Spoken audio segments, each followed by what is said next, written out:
What's up, YouTube? Team Jackassery coming at you with a new Magic the Gathering Commander deck. Yeah, I'm coming back to Magic deck profiles because Dragon Ball Super me and my friends are kind of done with, so unfortunately I don't see any more Dragon Ball Super on this channel unless I don't even think it's going to come back for us because they banned so much stuff. They kind of wrecked the game. Broly's too broken. I don't know much about the new set, if it's meta or not. I'm keeping track. But I'm going to see where this, we're back to Magic, see where this gets us. So it is my Shadowborn Apostle deck, and I can have as many Apostles in my deck as possible, so no, why not make a Commander out of it? And it's also green-black, as the title of this video says.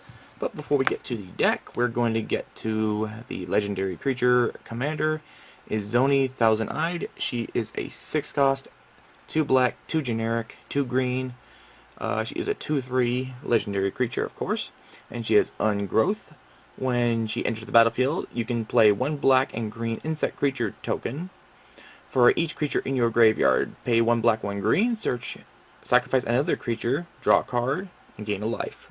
So basically you just player, for every creature in your graveyard you get a bug token for each one, and you can sacrifice a creature, pay 2 mana, sack a creature, draw and gain a life, which I think is pretty cool. It's too bad she can't target herself for a sacrifice, but yeah.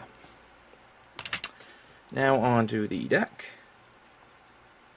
So I'm going to tell you now, the majority of this deck, it's all mostly Shadowborn Apostles, 22 to be an exact count. So they are Shadowborn Apostles, they are 1 cost, they are 1/1s, you can have any number in your deck. Pay 1 black, sacrifice 6 creatures named Shadowborn Apostle, search your library for a demon card, put it into the battlefield, then shuffle your deck. So you just sacrifice 6 of them, you get to bring out a demon, and this deck is full of demons except for the banned ones, unfortunately, so there is 22 Shadowborn Apostles. And we've got quite a few demons. So let's introduce Razexth the Foul-Blooded. He is a 8 cost, 5 generic, 3 black, 8/8. Legendary Demon, Flying Trample, pay 2 life, sacrifice another creature, search your library for a card, put that card in your hand, shuffle your deck. So it's basically a Diabolic Tutor. When he's played, or at all, you can sacrifice 2 life, sacrifice another creature, so you can get any card in your hand that you want, so he's your main one to go to get all the cards you need for your next turns, or if you're running out of mana. Next, we got Kothloth. I can't really pronounce that. Soul Hoarder. She is a 6 cost, 2 black, 4 generic, flying creature, legendary. When a permanent owned by another player is put into the graveyard from the graveyard to the battlefield, you may draw a card, lose life. So when something dies from the battlefield to the graveyard, you get to draw a card and lose a life. Next we get Nephorax, Overlord of Grixis. So he's another 6 cost, 4 generic, 2 black, legendary flying, 5/5. He's got Exalted. When a creature you control attacks alone, that creature gets +1/+1 until the end of the turn. Whenever he attacks alone, defending player sacrifices a creature. So every time he attacks alone, your opponent's sacrificing a creature, which is pretty good because it gets rid of them before they can declare blockers. Next we get Obnixilis Unshackled. He is a legendary Flying Trample, 6 cost, 4 generic, 2 black. Whenever an opponent searches his or her library, that player sacrifices a creature and loses 10 life.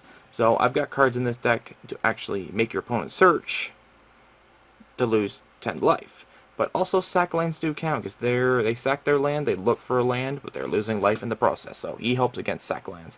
Whenever a creature dies, put a +1/+1 counter on Obnixilis Unshackled. So when anything dies, he gets a +1/+1 counter, which really works for this deck when you're sacrificing 6 Apostles. Next we get Demon of Death's Gate. He is a 9 cost, 3 black, 6 generic. You may pick 6 life, sacrifice 3 black creatures rather than play Demon of Death's Gate's cost. So you can easily just play him by sacking 3 creatures and sacrificing 6 life for a 9/9. It's not bad. He's also got Flying and Trample. Too bad he just doesn't have haste. Next we got Lord of the Void. He is a 7 cost, 3 black, 4 generic. God, so much different from Dragon Ball. He is a flying 7/7.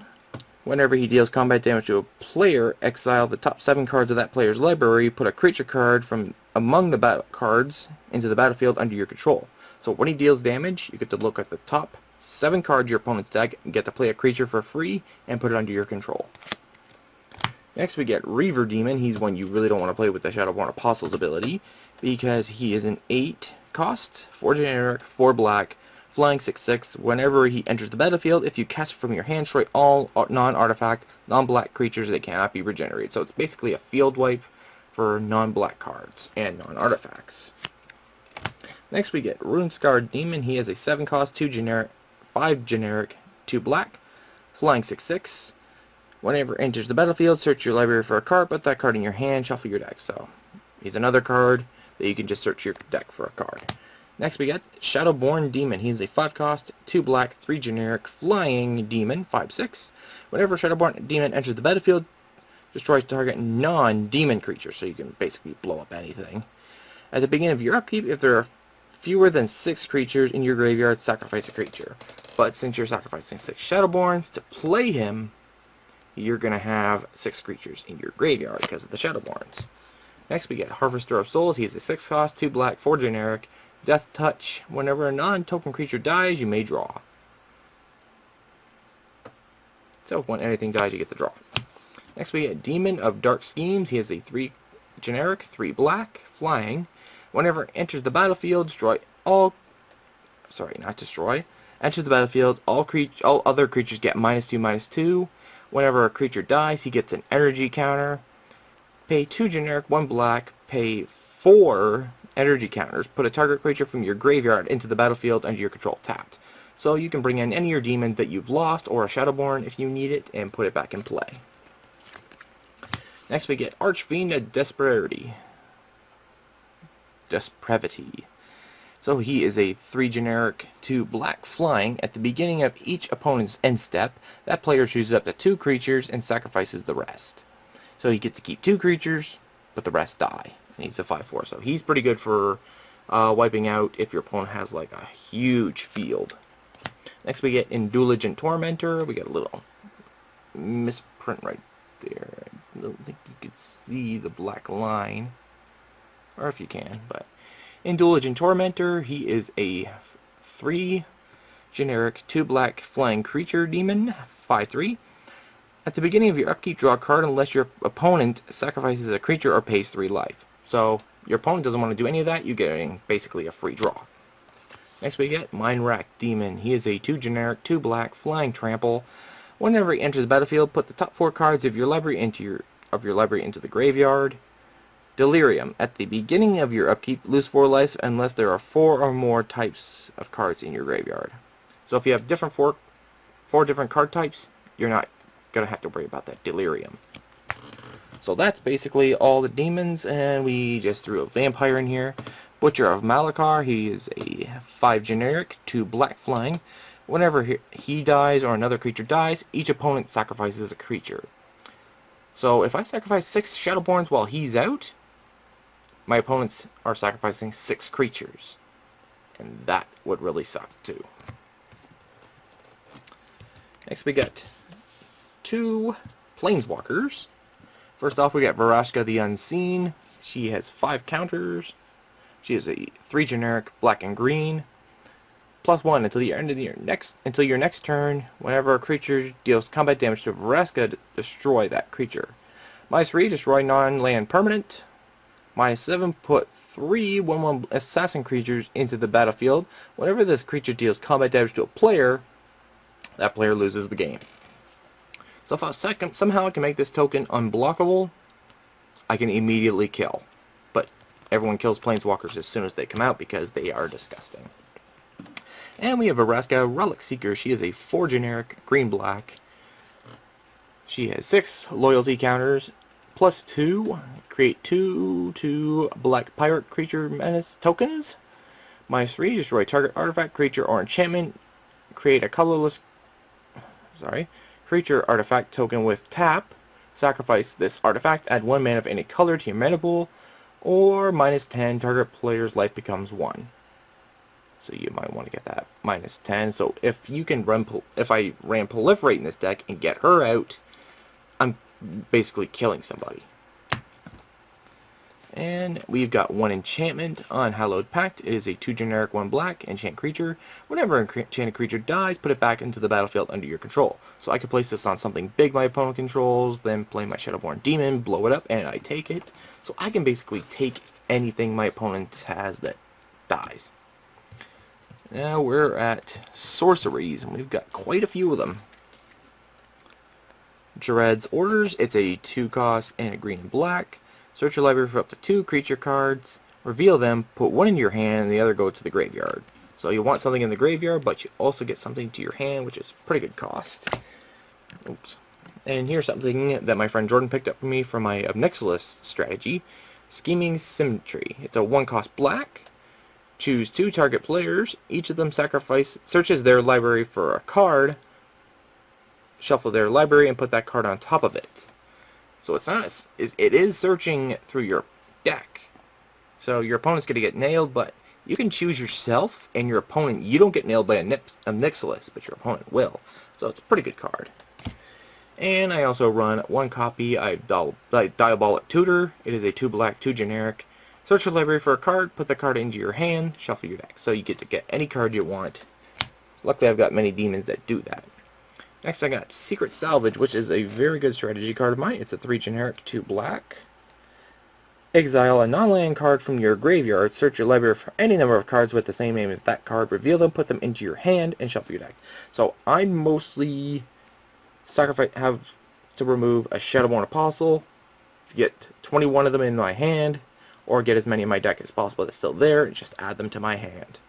There's a strategy here I will explain when I get to that. Next we get Fraying Omnipotence. It's a 3 generic, 2 black. Each player loses half their life, discards half the cards in their hand, then sacrifices half creatures they control, rounded up each time.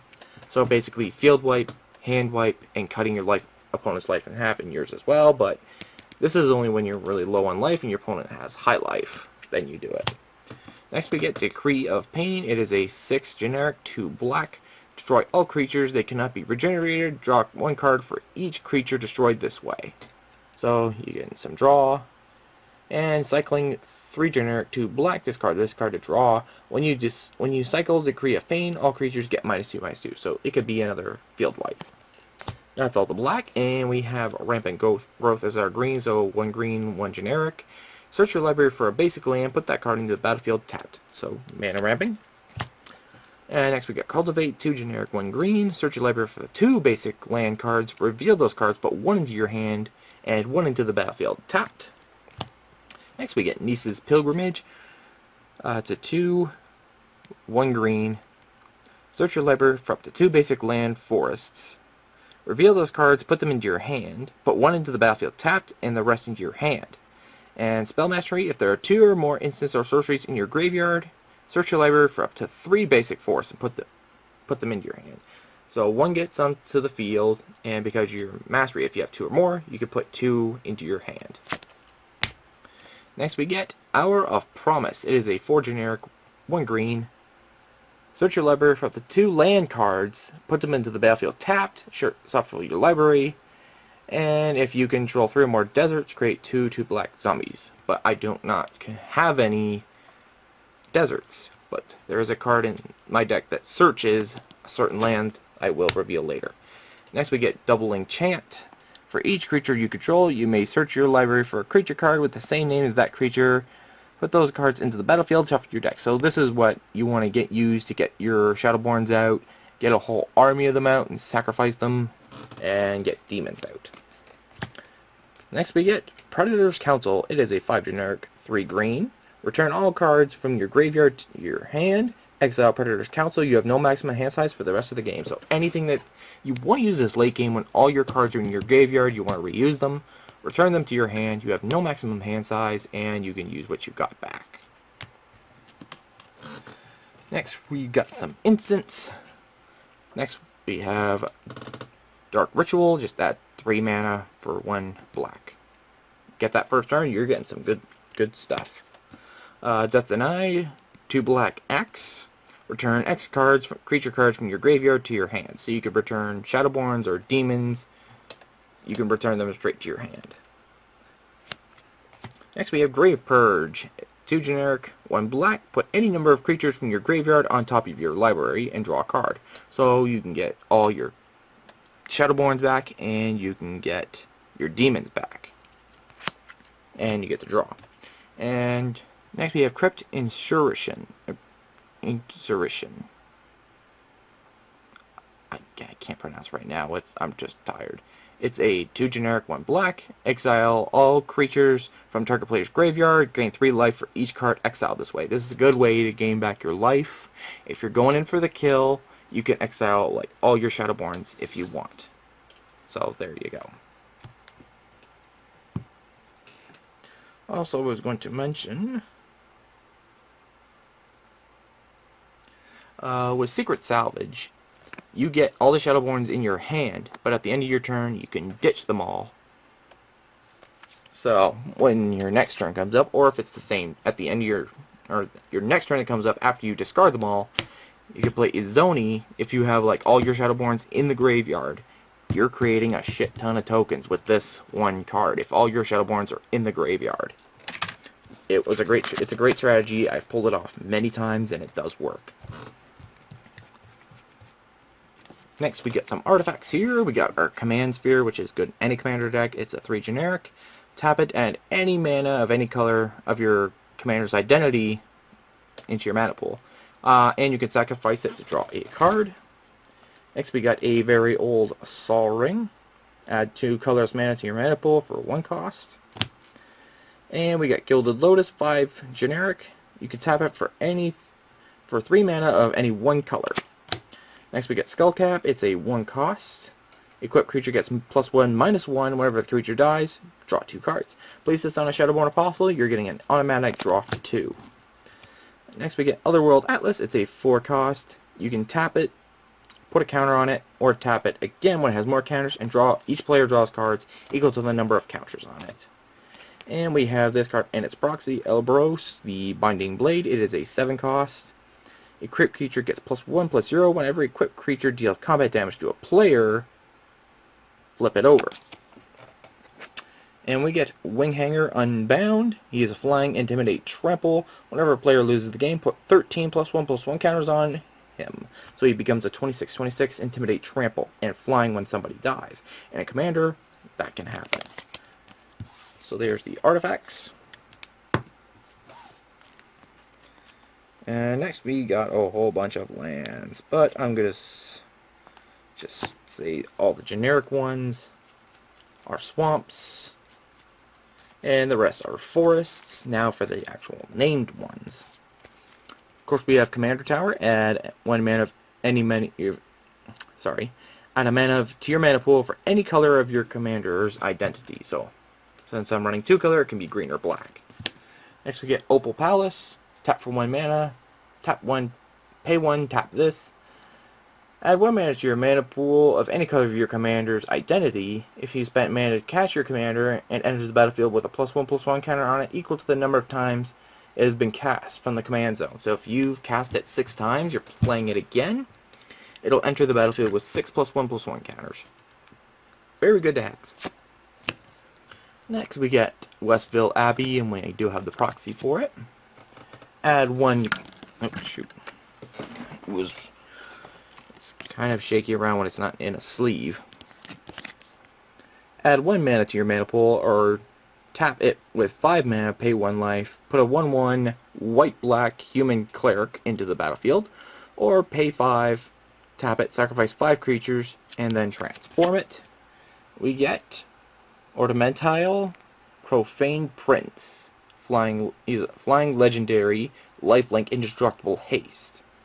So something this destructive, you want to get out as fast as possible. That's why you have that land in there, to search your deck for 2 lands, put them into the battlefield tap, but you get to play tokens for each desert, but this is the card I mostly use to target it with. And then we have Jungle Hollow. When it enters play tapped. When it enters the battlefield, draw a card, and you can tap it, add a green or black mana to your mana pool. Golgari Guildgate. Enter battlefield tapped, add a green or black mana. And then we have Woodland Symmetry. Enters the battlefield tapped, unless you control a swamp or a forest, adds a green and black. So you can just play it without it coming in tapped.